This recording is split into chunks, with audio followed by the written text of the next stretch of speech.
mesati na basidi yo e wansibiri.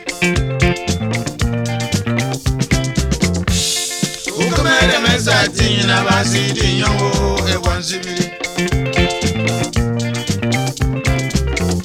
Adami kpakpandoro mbo e bana yen mi po.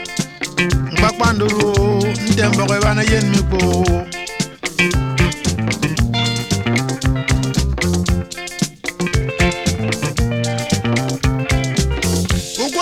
Tien da isango temo yoko buye mo wo kango kure temio iba e kare ugo mere mesati na basidi yo e wansibiri. Ugo mere mesati na basidi yo e wansibiri.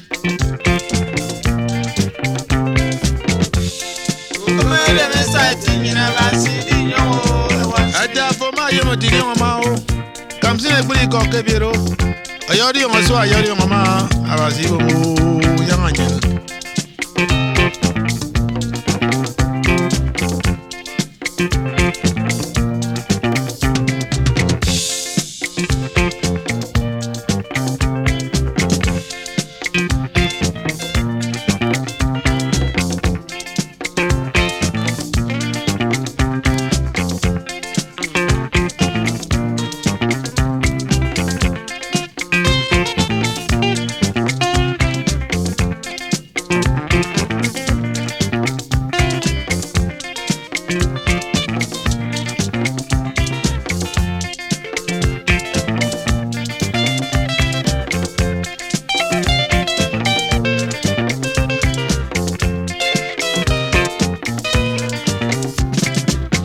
Etemi oro kpore o ame yene si ngbaze maka ko le yene ka ma se ngbo na do abasidi yin o e wansibiri. Ukamere mesati na abasidi yin o e wansibiri. Ukamere mesati na abasidi yin o e wansibiri.